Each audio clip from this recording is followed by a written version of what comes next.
ஒரு முக்கியமான ஒரு அறிவிப்பு என்ன அப்படின்னா, நம்ம கடந்த வருஷம் அல்விதா ஃபவுண்டேஷன் ட்ரஸ்ட் அப்படிங்கிற ஒரு ட்ரஸ்ட் வந்து நம்ம ஏற்படுத்தணும்.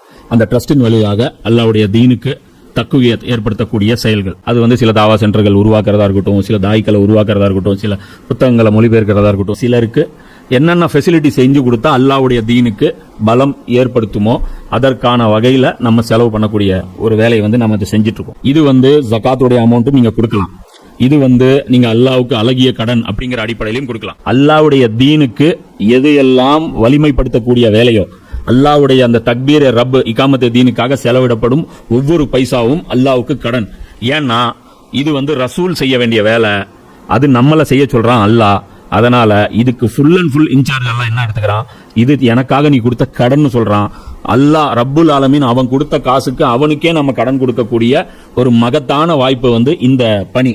இந்த பணியை வந்து நம்ம செய்யறோம். இந்த ஒரு பணியை மட்டும்தான் நம்ம செய்யறோம். அல்லாஹ்வுடைய தீனை சரியான விதத்துல முஸ்லிம்களுக்கு புரிய வைத்து அதன் மூலமாக அல்லாஹ்வுடைய தீனை வந்து வலுப்படுத்துவது, இந்த ஒரே இலக்குக்காக நாம வந்து இந்த ஒரு ட்ரஸ்ட் வச்சிருக்கோம். இதுடைய பொருளாதாரம் நிறைய தேவைப்படுது. இப்போ வேலை செய்யத்தான் நமக்கு முதல்ல ஒரு நிலம் மட்டும் வாங்குறதுக்கு, ஒரு பில்டிங் கட்டுறதுக்கான பணி மட்டும் இருந்தா போதும்னு நினைச்சோம். ஆனா சர்க்கிள் பெருசாக ஆக நிறைய பணம் தேவைப்படுது. நீங்க எந்த அளவுக்கு கான்ட்ரிபியூட் பண்ணுவீங்களோ அந்த அளவுக்கு நாமளும் வந்து அந்த வேலைகளை வந்து சிறப்பான முறையில் செய்ய முடியும். அதனால ஒவ்வொருத்தரும் உங்களால முடிஞ்ச உங்களுடைய பங்களிப்புகளை இன்ஷா அல்லாஹ் நீங்க கொடுங்க. 161 வசனம் பக்ராவுடைய, எவர்கள் இறை நிராகரிப்பு போக்கை மேற்கொண்டு அதே நிலையில் இறந்து விடுகிறார்களோ இத்தகையோர் மீது அல்லாஹ் மற்றும் வானவர்கள் மனிதர்கள் ஆகிய அனைவரின் சாபம் நிச்சயமாக உண்டாகும். அவர்கள் அந்த சாபத்திலேயே என்றென்றும் மூழ்கி கிடப்பார்கள். தண்டனை அவர்களுக்கு லேசாக்கப்பட மாட்டாது, அவகாசமும் அவர்களுக்கு அளிக்கப்பட மாட்டாது. முன்னாடி வசனம் 160 அல்லாஹ் என்ன சொல்றான், இந்த மார்க்கத்தை வந்து மறைக்க கூடாது. அல்லாஹ் அருளி அந்த தீனை வந்து மறைக்கக்கூடாது. ஏன் அப்படின்னா அல்லாஹ் நடுவில் ஒரு உம்மத்து, அதை தாண்டி தான் தீன் யார்கிட்ட போய் சேரும், மனித குலத்துக்கிட்ட போய் சேர வேண்டியது இருக்கு. அப்போ அல்லாஹ் மறைக்க மாட்டான். அல்லாஹ் கிட்ட இருந்து வாங்கி ஜிப்ரீல் மறைக்க மாட்டாரு, ஜிப்ரீல் கிட்ட இருந்து வாங்கி முகமது ஸல்லல்லாஹு அலைஹி வஸல்லம் மறைக்க மாட்டாங்க. மறைக்கல. அந்த போர்ஷன் வரைக்கும் கிளியர் ஆயிருச்சு, ஹஜ்ஜத்துல் விதா வரைக்கும் கிளியர் ஆயிருச்சு. அதுல முஸ்லிம்கள் யாருக்குமே இல்ல ரசூல்லா மறைச்சிட்டாங்கிற அந்த கம்ப்ளைண்ட் இல்லவே இல்லை. ஒரு ஆக மோசமான ஒரு முஸ்லீம் கிட்ட போய் கேட்டா ரசூல்லா உனக்கு சொல்ல வேண்டியதெல்லாம் சொல்லிட்டாங்களான்னு கேட்டால் ஆமான்னு அவனே சாட்சி சொல்லுவான் இன்னைக்கு. அதனால் வந்து மறைக்கிறது இது வரைக்கும் வந்து ரசூல்லா வரைக்கும் மறைக்கிற வேலை வந்து நடக்கலை. அதுக்கப்புறம் உம்மத்துக்கிட்ட இருந்து தான் மொத்த உலகமும் கற்றுக்க வேண்டியது இருக்குது. அப்போ அந்த உம்மத்து எப்படி கற்றுக் கொடுக்கணும் அப்படின்னா, வெறும் வாயில் பிரச்சாரம் பண்ணியல்ல, செயல் வடிவத்திலையும் சொல்லணும், சொல் வடிவத்திலையும் இருக்கணும். நபி ஸல்லல்லாஹு அலைஹி வஸல்லம் அவர்கள் சொல்லவும் செஞ்சாங்க, செஞ்சும் காமிச்சாங்க. சொல்ல விட செயல் ரொம்ப பவர்ஃபுல். எப்படி தொழுவணும்னு நான் விளக்குறேன். ஒருத்தனுக்கு வாயிலே நான் சொல்கிறேன், ரெண்டு கை வந்து கட்டிக்கணும், அப்புறம் வந்து முட்டியில் கை வச்சுக்கிட்டு குமியணும், அப்புறம் எந்திரிக்கணும், அப்புறம் சஜ்தா செய்யணும்னு சொல்லிட்டு ஒருத்தனுக்கு நான் வாயிலே சொல்கிறேன். ஒருத்தனுக்கு நான் செஞ்சு காமிக்கிறேன். எது நல்லா பளிச்சுன்னு தெரியும், செஞ்சு காமிக்கிறது பளிச்சுன்னு தெரியும். ஒரு வாஷிங் மிஷினு எப்படி ஆப்ரேட் பண்ணணும்னு நம்ம மேனுவல் புக்கில் இருக்குது. என்னதான் மேனுவல் புக்கில் இருந்தாலும் திணறுவோம். அதே வந்து அந்த டெமோ வந்து வீட்டிலே வந்து செஞ்சு இப்படி தான் அந்த வாஷிங் மிஷின் ரன் பண்ணணும்னு செஞ்சு காமிச்சிட்டா என்ன ஆயிரும், ஈஸியாயிரும். இப்போ இன்றைக்கி நம்ம என்ன பண்ணுறோம், யூடியூப்ல எல்லாம் என்ன இருக்குது, டுட்டோரியல் இருக்குது. எந்த ஒரு விஷயம் செய்கிறதுனாலும் கூகுளில் சர்ச் பண்ணினாலும் ஸ்டெப்ஸ் வந்துடும். புரியுதா? ஒரு சாஃப்ட்வேர் டவுன்லோட் பண்ணணும்னா எப்படி டவுன்லோட் பண்ணணும் அப்படின்னு கூகுளில் சர்ச் பண்ணினா வந்துடும். ஸ்டெப் 1 இது, ஸ்டெப் 2 இது, ஸ்டெப் 3 இது, ஸ்டெப் 4 இதுன்னு வந்துடும்.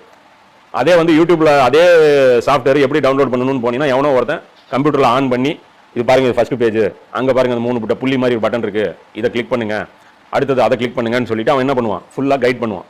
அதுக்கு பேர் என்ன, டுட்டோரியல். அப்போது மேனுவலை விட டுட்டோரியலும் ரொம்ப பவர்ஃபுல்லு.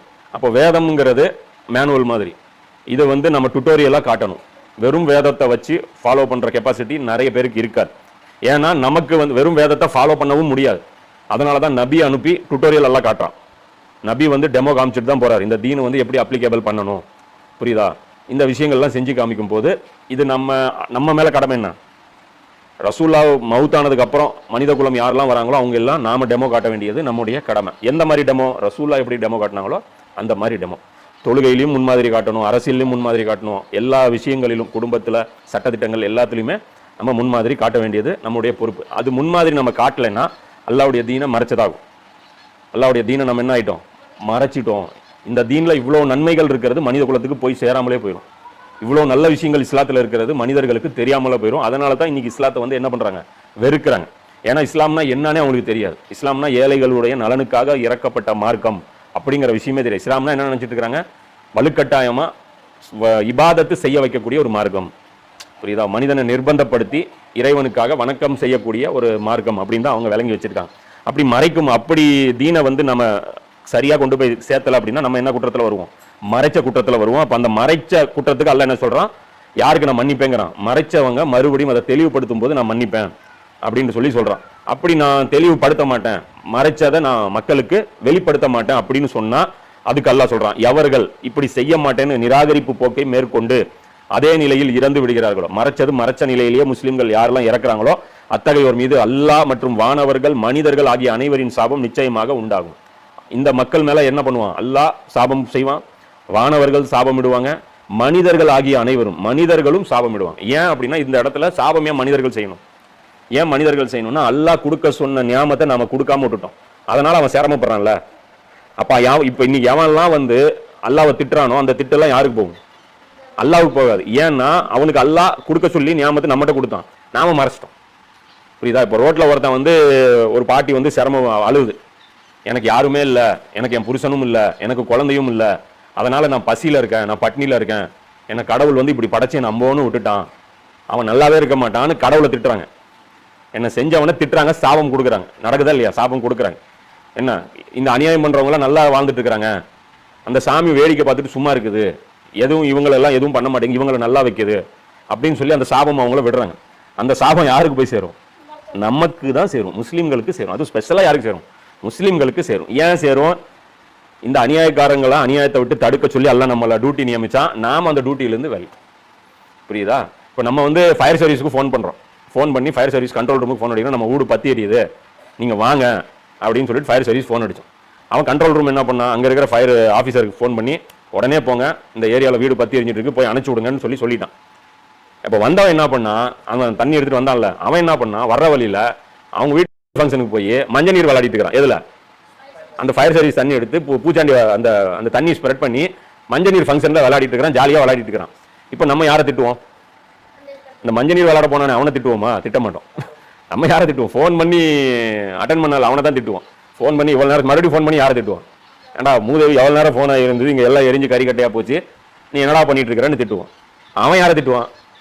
அவன் வந்து இந்த தண்ணி அடிச்சவனை திட்டுவான். அதுதான் அல்லாஹ் இங்க சொல்றான். யார் வந்து இந்த அல்லாஹ்வுடைய தீனை மனிதர்கள்ட்ட போய் சேராம மறைச்சு அந்த நிலையிலேயே மவுத் ஆயிட்டாங்களோ அவர்களுக்கு அல்லாஹ்வின் சாபம். அல்லாஹ்வுக்கு தெரியும் யார் குற்றவாளின்ட்டு. அப்போ அல்லாஹ் சபிக்கிறான் நம்மள. அல்லாஹ் சாபம் கொடுக்குற நான் சாபம் விடுவேன், அநியாயமா சாபம் விடுவேன், அது ஒட்டினா ஒட்டும் ஒட்டாமலும் போகும். புரியுதா? ஒரு மனுஷன் இன்னொரு மனுஷனை சாபம் விடுவோம், அது ஒட்டும் ஒட்டாம போகும். அல்லாஹ் சபிச்சா. அப்போ இன்னைக்கு முஸ்லிம்கள் மேல யாருடைய சாபம் இருக்கு? நம்ம அல்லாஹ்வுடைய செல்ல பிள்ளைன்னு நினைக்கிறோம். அல்லாஹ்வுடைய லானத்திற்கு இந்த சமுதாயத்தின் மேல. அப்போ அல்லாஹ் சாபிச்ச ஒரு சமுதாயம் எங்க இருந்து உருப்படும்? அப்போ இந்த சமுதாயத்துக்கு இந்த வேலையை நம்ம ரசூலுல்லாஹ்வுடைய அந்த தீனை மறைக்காம மறுபடியும் அந்த வேலையை நம்ம செய்யாத வரைக்கும் இந்த சமுதாயத்துக்கு நல்லது நடக்குது. அதனால தான் வானவர்களுடைய சாபம். மலக்குகள் நமக்கு துவா செய்யணும். ஆக்சுவலா இதே நம்ம சரியான வேலையை ரசூலுல்லாஹ்வுடைய பிரதிநிதியா நம்ம சரியான வேலையை செய்யும் போது அல்லாஹ் துவா செய்வான், மலக்குமார்கள் துவா செய்வாங்க, மனிதர்கள் துவா செய்வாங்க. ரசூலுல்லாஹ் சொல்றாங்க, மீன்கள், பறவைகள், உயிரினங்கள் எல்லாமே நமக்காக துவா செய்றாங்க அப்படின்னு சொல்லி. நம்ம கடல்ல இருக்கிற மீன்கள் எல்லாமே நமக்காக துவா செய்வாங்க. ஒரு நல்ல முஸ்லிமை பார்த்து உலகத்தில் இருக்கிற எல்லா பொருட்களும் துவா செய்யும் அப்படின்னு சொல்லிட்டு அல்லாஹ் சொல்றான். அப்ப இந்த இடத்துல அல்லாஹ் சொல்றான், அவர்கள் அந்த சாபத்திலேயே என்றென்றும் மூழ்கி கிடப்பார்கள். அந்த சாபம் பர்மனண்டா அவங்க மேல இருக்கும், அவங்க கிட்ட இருந்து அந்த சாபம் விடுபடவே விடவிட. இப்ப அதனாலதான் முஸ்லிம்களுடைய நிலைமை என்ன ஆயிட்டு இருக்கு? 1950 மோசம்,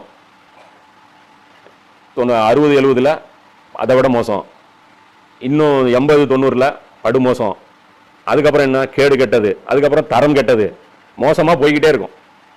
புரியுதா? பாபர் மஸ்ஜித் இடிக்கும் போது கொஞ்சமாவது நமக்கு திரும்பி அடிக்கிறது கூட கொஞ்சம் திமிரெலாம் இருந்துச்சு. இன்னைக்கெல்லாம் முஸ்லீம்லாம் எப்படி இருக்கான்? அப்பா வேற முடியலப்பா, சீக்கிரம் அடிச்சு சட்டு விட்டுன்னு முடிச்சுட்டு போங்கப்பா, எங்கெல்லாம் அடிக்கணுமோ அடிச்சுட்டுங்கப்பா, நாங்கெல்லாம் எங்களுக்கெல்லாம் தெம்புலப்பா அப்படிங்கிறான். ஒரு 10 லீடராக இருந்தாங்க அன்னைக்கு 80s 90s சொல்லிக்கிற மாதிரி ஒரு 10 பேர் இருந்தாங்க. இவங்கெல்லாம் நம்முடைய தலைவர்கள். இன்னைக்கு இந்தியாவில் ஒருத்தரை காட்ட முடியல. தமிழ்நாட்டிலேயே அன்னைக்கு ஊருக்கு ஒரு 10 லீடர் இருந்தாங்க, இன்னைக்கு மொத்த நாட்டுக்கு ஒருத்தரை காட்ட முடியல. இன்னைக்கு இருக்கிறது எல்லாம் எப்படி இருக்கிறாங்க? எல்லாம் லீடர்னு அவங்க சொல்லிக்கிறாங்க. இன்னைக்கு யாருக்கும் முஸ்லீம்கள் மேல ஒரு பிடிப்பு இல்லை. அப்போ இந்த இடத்துல இன்னொரு விஷயமும் புரிஞ்சுக்கணும். இந்த இடத்துல அல்லாஹ் என்ன சொல்றான்? குஃப்ர், இறை நிராகரிப்பு போக்கை மேற்கொண்டு அப்படின்னு தான் நல்லா சொல்றான். புரியுதா? இப்ப நான் என்ன சொன்னேன்? தீனை மறைக்கிற வேலையை செய்யறவங்கன்னு நான் சொன்னேன். ஆனா இங்க அல்லாஹ் வந்து குஃப்ரை பேசுறான். நான் என்ன சொன்னேன்? மறைக்கிற விஷயத்த சொல்லிட்டு இருந்தேன். அப்போ இதுல ஏன் இந்த குஃப்ரை வந்து நான் மறைக்கிற விஷயத்தோட கனெக்ட் பண்ணேன் அப்படின்னா, குஃப்ருடைய வகைகள் 6. நம்ம காஃபிர்னா யாரு? காஃபிர்னா யாரு? ம், வேர்க்கடலை சாப்பிட்றவனா? ம், காஃபிரா? இந்த முஷ்ரிக்னா யாரு?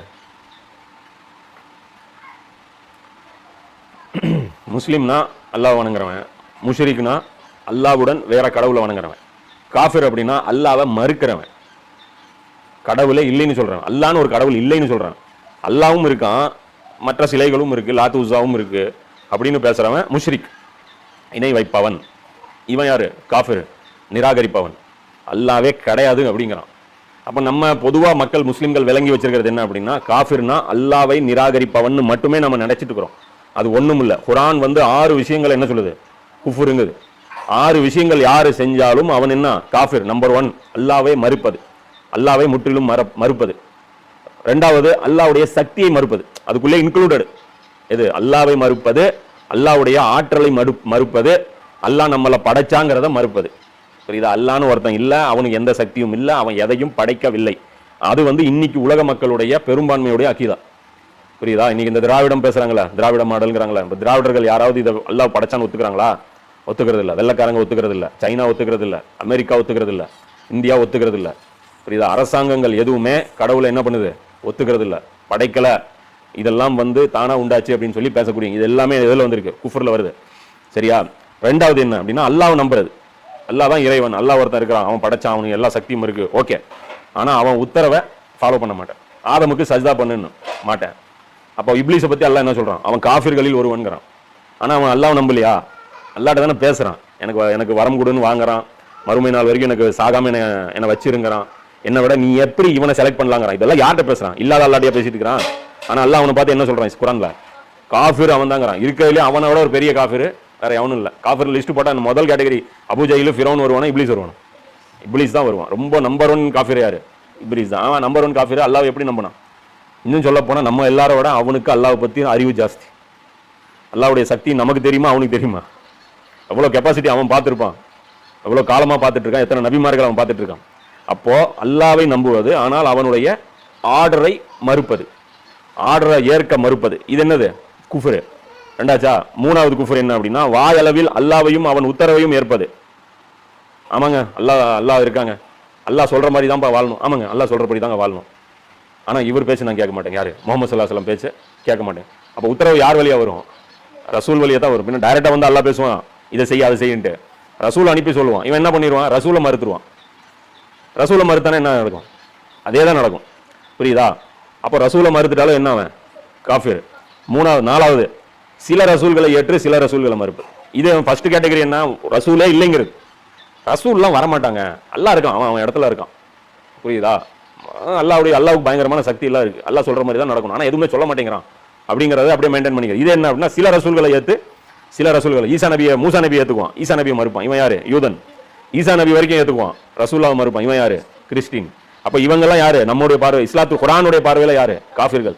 ஆனா அல்லாஹ்வை நம்புவாங்க, மறுமையை நம்புவாங்க, வேதங்களை நம்புவாங்க, தொழுவாங்க, இபாதத் செய்வாங்க, அல்லாஹ்வை புகழ்வாங்க, அல்லாஹ்வுடைய சிஃபத்தை ஏற்பாங்க, எல்லாம் பண்ணுவாங்க, ரசூலுல்லாவை மறுப்பாங்க. அப்ப இவங்க யாரு? காஃபிர்கள். அப்ப 4 காஃபிர் ஆயிருச்சா? 5வது காஃபிர் யாரு அப்படின்னா இறை தூதர்கள் சொல்லும் சில உண்மைகளை ஏற்று சில உண்மைகளை மறுப்பது. இறை தூதர் சில விஷயங்களை சொல்றாங்க, சில விஷயங்களை மறுக்கிறாங்க. அப்போ சில விஷயங்கள் ஃபாலோ பண்றான் இறை தூதர்கள் சொல்றது, சில விஷயங்கள் என்னங்கிறான்? மாட்டேங்கிறான். புரியுதா? இப்போ கிப்லா இந்த பக்கம் மாத்தியாச்சு, இல்லைங்க அதை ஒத்துக்க முடியாதுங்க, நீங்க வேற ஏதாவது சொல்லுங்க அப்படிங்கிறான். சரிப்பா வா போருக்கு போகலாம். இல்லைங்க அதுக்கெல்லாம் நாங்கள் வரமாட்டோங்க, தொழுவு சொல்லுங்க வரோம். அது வரும், மூசா நபி காலத்தில் வரும். மூசா நபி சொல்றதெல்லாம் கேட்பாங்க. அந்த ஒரு ஊரு காமிச்சு இந்த ஊருக்குள்ள போய் சண்டை போடுங்க அப்படின்னா நீயும் எல்லாம் போய் சண்டை போட்டு நாங்கள் இங்கே உட்காந்துட்டு இருக்கிறோம், வேலை முடிஞ்சதுக்கப்புறம் கூப்பிட்டு நாங்கள் ஜாயின் பண்ணிக்கிறோம். அப்போ இது என்னது? குஃப்ரு. ரசூலுடைய சில வேலைகளை செய்கிறாங்க, அல்லாஹ்வையும் ஒத்துக்கிறாங்க, அவன் ஆற்றலை ஒத்துக்கிறாங்க, அவன் பேச்சை ஒத்துக்கிறாங்க, இவர் ரசூலுங்கிறாங்க, எல்லா ரசூலையும் ஒத்துக்கிறாங்க. ஆனால் ரசூலுடைய மற்ற வேலையும் சொல்றாங்க, செய்கிறாங்க. ஆனால் ரசூலுடைய ஆர்டர் வந்து சில ஆர்டர்களை என்ன பண்ணுறாங்க? நிராகரிக்கும். அப்போ நம்ம எல்லாம் என்ன கண்டிஷனில் இருக்கிறோம்னு புரிஞ்சுக்கணும். இப்போ ரசூலுடைய ஆர்டர்ஸை நம்ம எவ்வளோ ரெஸ்பெக்ட் பண்ணுறோம், ரசூல் என்ன சொன்னாங்கன்னு தெரிஞ்சுக்கிறதாவது ஆர்வம் காட்டுறோமா, இப்போ என்ன பொசிஷனில் இருக்கிறோங்கிறத புரிஞ்சுக்கணும். இப்போ ரசூல் சொல்லக்கூடிய சில விஷயங்களை, சில உண்மைகளை எடுக்கிறது, சில உண்மைகளை மறுக்கிறது. செய்ய மாட்டேன், ரிஜெக்டட், மாட்டேன் அப்படின்னு ஸ்ட்ரைட் மூஞ்சில் அடிச்ச மாதிரியே பேசிடுவாங்க. யாரா? ரசூலை. இது வந்து 6வது குஃப்ரு. ரசூல் சொல்கிற எல்லாத்துக்குமே மண்டையாட்டுவாங்க. இப்போ தண்ணி எடுத்துட்டு வாங்க, ஆமாம்மா நீங்கள் சொல்லிட்டீங்கன்னா செய்யாமல் இருக்க முடியாது, ஆனால் தண்ணி வராது, எந்திரிச்சு போய் செய்ய மாட்டான். புரியுதா? கரெக்டு தாங்க அப்படிமா. ஆமாம்மா தாடி சுண்ணத்துக்கும் வைக்க மாட்டான். என்னது செயலால் குஃபுரு. ஒன்று சொல்லாலும் செயலாலும் குஃபுரு. சொல்லு வாயில சொல்றான், ரைட்ல இண்டிகேட்டர் போடுறான், ஆனால் வண்டி லெஃப்ட்ல போகுது. புரியுதா? இது என்னது செயலால் ஏற்படுத்தக்கூடிய குஃபர். இது யார் பண்ணா? இவன் முனாஃபிக்குகள். இவங்களுக்கு எல்லாம் என்ன சொல்றான்? நடகத்துடைய அடித்தட்டுங்கிறான். இதுவும் குஃபர். உஹது போர், இது அகல் போர், இந்த தபுக் போர், சாபகள் எல்லாம் கிளம்புறாங்க. முனாஃபிக்குகள் என்னங்கிறாங்க? எங்க ப்ராப்ளம், நீங்க போயிட்டே இருங்க வந்துடுறோம் அப்படிங்கிறது. என்ன இல்லையா நீங்க போஞ்சி வந்துடுறேன் அப்படிங்கிறது. என்ன அப்படின்னா பிளானிங் என்ன அப்படின்னா பண்ற ஐடியாலாம் கிடையாது. வண்டாமன் வயல்லாம் 800 கிலோமீட்டர் போயிட்டு அது என்ன 6 பேர் உட்காந்துக்கணும். ஒட்டகம் அது எப்படி தெரியுமா? 800 கிலோமீட்டர்னாலும் ஒட்டகத்தில் ஜாலியாக போகிறதெல்லாம் கிடையாது. 6 பேர் ஒரு ஒட்டகத்துக்கு. 6 பேர்னா 6 பேர் ஏறி அந்த ஒட்டகத்தை சாவடிச்சிருது இல்லை. பிளான் என்ன தெரியுமா? 5 பேர் நடந்து வரணும். 10 கிலோமீட்டரு 5 பேர் நடந்து வரணும். புரியுதா? நான் எக்ஸாம்பிளுக்கு சொல்கிறேன். ஒருத்தர் உட்காந்துட்டு இருப்பாங்க. அந்த ஒருத்தர் 10 கிலோமீட்டர் உட்காந்தவொடனே அந்த அவர் எந்திரிச்சு இறங்கிடுவார். அப்போ 2வது இருக்கிறவங்க ஏறி உட்காரணும். அவர் 10 கிலோமீட்டர் போவார். 3வது இருக்கிறவங்க 10 கிலோமீட்டர், 4வது இருக்கிறவங்க 10 கிலோமீட்டர், 5வது கிலோமீட்டர், 5வது. அப்போ ஒருத்தர் 50 கிலோமீட்டர் நடந்தா 10 கிலோமீட்டர் அவருக்கு என்ன கிடைக்கும்? சவாரி கிடைக்கும். புரியுதா? வெயில் அப்படி நடந்து போக போக போக அவங்க நகங்கள் பேர்ந்து வந்துடும். செப்பல் இருக்காது, ப்ராப்பர் செப்பல் இருக்காது. வெயில் ஹீட்ல நடந்து பாரு. வெயில் ஹீட்ல நாளைக்கு வேணா ட்ரை பண்ணி பாருங்க. 12-1 மணிக்கு சுளீர்னு அந்த கத்திரி வெயிலாம் வரட்டும்ல, வரும்போது செப்பல் இல்லாம ஒரு கிலோமீட்டர் நடந்து பாருங்க. நம்ம மெயின் ரோட்ல நடந்து இப்படி வெயில். அப்போ இந்த வெயில் இதெல்லாம் வரும். தௌபால அதெல்லாம் வரும்போது அவங்க என்னென்ன சொன்னாங்கிறதெல்லாம் சொல்லுவாங்க. என்ன சொல்லுவாங்க? வெயில்ல பைத்தியக்காரத்தனமா என்ன அவங்களா சண்டைக்கு வந்தாங்க, நம்ம தானே போறோம், அது என்ன வெயில் காலத்திலே போகணும்னு ஏதாவது இருக்கா? எப்படி விளக்கம்? சரிங்க, அப்போ நம்ம தான் டூர் பிளான் பண்ணுறோம் ஊட்டிக்கு போகிறது. நம்ம பார்த்து ஆகஸ்ட்லையும் போகலாம், ஜனவரிலையும் போகலாம், அக்டோபர்லையும் போகலாம். அப்போ அதே எதிரி அகல் போகிற மாதிரி பழைய எடுத்து வந்தானா நம்மகிட்ட ஆப்ஷன் இல்லை. அடிக்கும் போது தான் அடிச்சாகணும். ஏன்னா வந்துட்டான்ல, அவன் வந்துட்டா நேரம் 4 லட்சத்துலாம் பார்த்துட்டு இருக்க முடியாது. இப்போ ரசூல்லா இங்கேருந்து படை எடுத்துகிட்டு போகிறாங்க. எங்கே? 800 கிலோமீட்டர் தொலைவில் இருக்கக்கூடிய தபுக்கு போகிறாங்க, ரோமாபுரிக்கு போகிறாங்க. அப்போ இவ்வளோ தூரம் போகும்போது பிளானிங் இவர் எப்போ பார்த்து பண்ணலாம்ல, கிளைமேட் பார்த்து எப்போனாலும் பண்ணலாம்ல. அப்போ இவர் வைக்கிற பிளானிங் எப்போ வைக்கிறாருன்னா இருக்கிறதுல கஷ்டமான நேரத்தை செலக்ட் பண்ணி வைக்கிறாரு. அது அல்லாவுடைய உத்தரவா இருக்கும். இல்லை இது அதை சொன்னல, ரசூலுன்னா எதுவும் பேசக்கூடாது. அவர் ஃபாலோ பண்ணிட்டு இருக்கிறது மட்டும்தான் வேலை. செம்மையானா அதானா, கேட்டுச்சா புரிஞ்சதா கிளம்பிடு, அவ்வளோதான். வேற பேச்சே கிடையாது. ஐடியா கேட்டா சொல்லலாம், ஐடியா கேட்கும்போது ஐடியா கேட்கலன்னா பேசக்கூடாது. அப்போ இவங்க என்ன விளக்கம் சொல்றாங்க? ஏங்க கிளம்பி வரலைங்க, போலாங்க, நாங்கள் ஒன்றும் சண்டை இண்டெல்லாம் நாங்கள் பயந்தாலாம் கிடையாது. ஒரு அறிவுன்னு ஒன்று இருக்குல்ல, கொஞ்சமாக யூஸ் பண்ணணும்ல. வெயில் காலத்தில் போகிறதுக்கு என்ன இது, மரம்லாம் காயுது இல்லை, விளைச்சல்லாம் போயிரும்ல. நினைச்சு பாருங்க, அறிவு இருக்கிறவங்க யாராவது இப்படி போவானா? கேட்டா ஒரு நடுவில் இருக்கிறவங்க கேட்டா என்ன நம்ப, இவன் பயந்து வரலைங்கிற உண்மை அவனுக்கு தெரியுமா? நியாயமா காரணம் இருக்கு. கரெக்டு தானே? ஒரு முஸ்லீம் இஸ்லாம விட்டுட்டு ஒரு சாதாரண பார்வையில் பாரு, என்னது கரெக்ட் அவன் சொல்றது. இது வந்து புத்திசாலித்தனமான முடிவுன்னு நம்ம சொல்ல மாட்டோம். ஆனா அதுக்குள்ள அல்லாஹ்வுடைய ஏற்பாடு. அல்லாஹ் ஒரு டெஸ்ட்டுக்காக வைக்கிறான். புரியுதா? சொர்க்கத்துல எல்லாமே சாப்பிடலாம், அதனா ஒரு மரம், அந்த ஒரு மரம் மட்டும் என்ன பெருசா என்ன பண்ணிருச்சு, அதையும் தின்னுட்டு போக வேண்டியதானே. அது அல்லாஹ்வுடைய ஏற்பாடு, அந்த மரத்துக்கு போக கூடாதுன்ட்டு. அது மாதிரி தான் இங்கே அல்லாஹ் என்ன பண்றான். அதுல ரசூலா எந்த அளவுக்கு டெஸ்ட் வச்சாங்க தெரியுமா? போற வழியில ஒரு தண்ணி வரும், போற வழியில ஒரு ஓடை வரும், அந்த ஓடையில யாரும் தண்ணி குடிக்கக்கூடாது. அந்த ஓடை வரும், அந்த இடத்துல ஒரு தண்ணி வரும், நான் வர்றதுக்கு முன்னாடி யாரும் தண்ணி குடிக்கக்கூடாது. அப்படி சில பேர் குடிச்சிடுறாங்க, குடிச்சு அவங்களுக்கு என்னமோ ஆயிடுது. அதே மாதிரி அந்த இடத்துல ரசூலா சொல்றாங்க, இன்னைக்கு நைட்டு காத்தடிக்கும், காத்தடிக்கும் போது எவனும் எந்திரிச்சு உட்காரக்கூடாது, படுத்து தூங்கினவன் தூங்கிட்டே இருக்கணும், எந்திரிச்சு உட்காந்து உட்காரக்கூடாது அப்படின்னாங்க. எல்லாரும் படுத்து தூங்குறாங்க. சில முனாஃபிக் என்ன பண்றான், எந்திரிக்கிறான். எதுக்கு அப்படி எந்திரிக்க வேணாம்னாங்க. எந்திரிச்ச உடனே காத்து அவனை தூக்கிட்டு பல கிலோமீட்டர் தூக்கிட்டு போய் தள்ளி ஒரு மலை உச்சியில போய் அவனை போட்டு ஒரு சொருவது செத்துறான். அந்த மாதிரி சில பேர் போயிடுறாங்க. இப்போ இதெல்லாம் டெஸ்ட் ரசூலா அப்படி வைக்கிறாங்க. அப்போ இங்க விஷயம் என்ன அப்படின்னா, ரசூலுடைய கட்டளைகளை ஏற்பாங்க, ஆனா சொல்றது ஒன்றா இருக்கும், செய்யறது ஒன்றா இருக்கும். செயலால் என்ன பண்றது, மறுக்கிறது. அப்போ 6 குஃபர் புரிஞ்சுதா?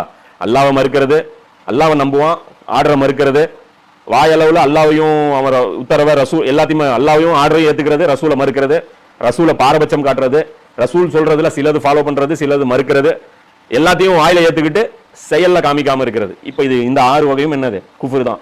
அப்போ இந்த வகையில இந்த இடத்துல அல்லாஹ் என்ன சொல்றான், யார் குஃப்ர் மேற்கொள்றாங்களோ, இப்ப 161 அல்லாஹ் என்ன சொல்றான், இங்க எந்த குஃப்ர் எல்லாம் பேசுறான் அப்படின்னா, மறைச்சதை தெளிவுபடுத்துங்கிற அல்லாஹ்வுடைய ஆர்டர் இருக்குல்ல, அதை மறுக்கிறாங்கல்ல, அது வந்து குஃப்ருங்கிறான். அதே மாதிரி ஹஜ் வரும்போது அல்லாஹ் சொல்லுவான், நோன்பு வரும்போது சொல்லுவான், நோன்பு வைங்க, யாராவது என்ன மறுத்தா அப்படின்னா, இதை மறுத்தா, நோன்பு வைக்க மறுத்தா நீங்க காஃபிரு, நீங்க ஹஜ் செய்ய மறுத்தா நீங்க காஃபிரு, இப்படி வந்து அல்லாஹ் அந்த இடத்துல பேசுவான். ஸோ குஃப்ருங்கிறத நம்ம என்ன நினைச்சுக்கிறோம், அல்லாஹ்வை தான் நம்ம ஏத்துக்கிறோம், நம்ம காஃபிர்ல நினைச்சிட்டு இருப்போம். இந்த 6ல் ஒன்று ஃபிட் பண்ணும்போது ஏதோ ஒரு வகையில் நம்ம குஃப்ர்ல மாட்டிக்குவோம். அதனால குஃபருங்கிறத பத்தி நம்ம ரொம்ப கிறிஸ்டல் கிளியரா இருக்கணும். அடுத்து அல்லாஹ் சொல்றோம், உங்கள் இறைவன் ஒரே இறைவன் தான், அளவிலா கருணையும் இணையிலா கிருபையும் உடையவனாகிய அவனை தவிர வேறு இறைவன் இல்லை. அல்லாஹ் என்ன சொல்றான்? அவன் ஒரே இறைவன் தான். அவன் எப்படிப்பட்டவன்? அளவில்லாத கருணையும் இணையில்லா ரஹ்மான் ரஹீம், பிஸ்மில்லாஹிர் ரஹ்மானிர் ரஹீம்ல வரும்ல, அந்த ரஹ்மான் ரஹீம் இந்த இடத்துல அல்லாஹ் இன்ட்ரோடக்ஷன் பண்றான். அல்லாஹ் இணையிலா கிருபையும் உடையவனாகிய அவனை தவிர வேறு இறைவன் இல்லை. அல்லாஹ் இறைவன். அந்த இறைவனுடைய தன்மை எப்படிப்பட்டதுன்னா பயங்கரமான கருணை உடையவன், அளவில்லா கிருபை உடையவன். அல்லாஹ் ஒன்னை இப்படி எல்லாம் போட்டு நம்மளை சிரமப்படுத்துறதுக்காக அவன் தீனை கொண்டு வரல. இது அல்லாஹ் மனித குலத்தின் நன்மைக்காக இதை இறக்கியிருக்கான். இதுல ஒரு சோதனை இருக்கு, இந்த சோதனைக்கு பின்னாடியும் நன்மை இருக்கு. அதெல்லாம் யோசிச்சு பார்க்கும்போது எதுவுமே அல்லாஹ் நம்மளை என்ன பண்ணல, கசக்கி பிழியறதுக்காக அல்லாஹ் நம்மள பண்ணல. புரியுதா? இது ஒரு சோதனையான இடம். ஏன்னா மற்ற படைப்புகளை விட நாம சிறந்தவங்கன்னு ப்ரூவ் பண்ணாதான் சொர்க்கம் நமக்கு ஜஸ்டிஃபை ஆகும். இல்லைன்னா அது அநியாயம் இல்லை. மலக்குகளை யார் படைச்சா? வானம் பூமி யார் படைச்சா? மீன்களை யார் படைச்சா? யானை பூனை இதெல்லாம் யார் படைச்சா? அப்போ இவங்களெல்லாம் விட்டுட்டு நம்மளை மட்டும் சொர்க்கத்தில் போட்டால் அவங்களாம் ஏகமாக பார்ப்பாங்களா மாட்டாங்களா? இது என்ன நியாயம்? எங்களையும் நீ தான் செஞ்ச, இவனுங்களையும் நீ தான் செஞ்ச, இவங்களை மட்டும் இவ்வளோ சிறந்த ஒரு வாழ்க்கையை ஏற்படுத்தி கொடுத்துருக்கா, எங்களுக்கு ஒன்றுமே இல்லையா அப்படிமா? அப்போ இந்த எக்ஸாம் நம்ம வரும்போது அவங்கக்கிட்ட எல்லாம் என்ன சொல்ல முடியும்? இவங்க இந்த எக்ஸாம் எழுதுனாங்க, அதனால இவங்களுக்கு இதை நான் கொடுத்துருக்கேன், பரிசு கொடுத்துருக்கேன்னு சொல்ல முடியுமில்ல? அப்போ அந்த எக்ஸாம் அவ்வளோ கஷ்டமாக இருக்கணும் இல்லையா? அது கஷ்டமும் இல்லை. என்ன கஷ்டம் இருக்கு? யோசிச்சு பார்த்தா அல்லாவுடைய டெஸ்ட்டில் எதுவுமே கஷ்டம் கிடையாது. அது எல்லாமே நம்ம தாங்க முடிகிற அளவுக்கு தான் அல்லாஹ் வச்சிருக்கான். இப்போ அல்லாஹ் எங்கே சொல்கிறான்? அதனால அல்லாஹ் பற்றி நம்ம என்ன புரிஞ்சுக்கணும்? நமக்கு ஆர்டர் இப்படி போடுறான், நமக்கு இவ்வளோ சிரமப்படுத்துறான் அப்படிங்கும்போது இந்த விஷயம் நம்ம மைண்டில் எப்பயுமே இருக்கணும். அல்லாஹ் ரஹ்மானு ரஹீம். அவன் வந்து கல் நெஞ்சக்காரன் இல்லை, நம்மளை போட்டு கசக்கி பிழிகிறவன் இல்லை, அதுக்காக நம்மளை சிரமப்படுத்துறவனும் இல்லை. அப்போ அதோடைய உண்மைத்தன்மையை நம்ம புரிஞ்சுக்கணும். இல்லைன்னா ஷைத்தான் நம்ம மனசில் என்ன பண்ணுவான்? அல்லாஹ் பற்றி பேட் இமேஜை வந்து ஏற்படுத்திடுவான். அப்போ அல்லாஹ் சொல்கிறான், இந்த உண்மையை அறிந்து கொள்ள வேண்டுமா என்றால், அல்லாஹ் தான் ஒரே இறைவன் என்பதை நாம் அறிய வேண்டும் என்றால், வானங்கள் பூமி ஆகியவற்றின் ஒழுங்கமைப்பிலும் இரவும் பகலும் ஒன்றன் பின் ஒன்றாக மாறி வருவதிலும் மக்களுக்கு பயன் தருபவற்றை சுமந்து கொண்டு கடலில் செல்லும் கப்பல்களிலும் மேலிருந்து அல்லாஹ் இறக்கி வைக்கும் மழை நீரிலும் பின்னர் அதை கொண்டு பூமியை அது இறந்து போன பின்னர் கூட உயிர்ப்பித்து மேலும் தனது இந்த ஏற்பாட்டின் மூலம் அதில் எல்லா விதமான உயிரினங்களை பரவச் செய்திருப்பதிலும் காற்றுகளை சுழலச் செய்வதிலும் வானங்களுக்கும் பூமிக்கும் இடையே கட்டுப்படுத்தப்பட்ட மேகங்களிலும் சிந்திக்கும் மக்களுக்கு ஏராளமான சான்றுகள் இருக்கின்றன.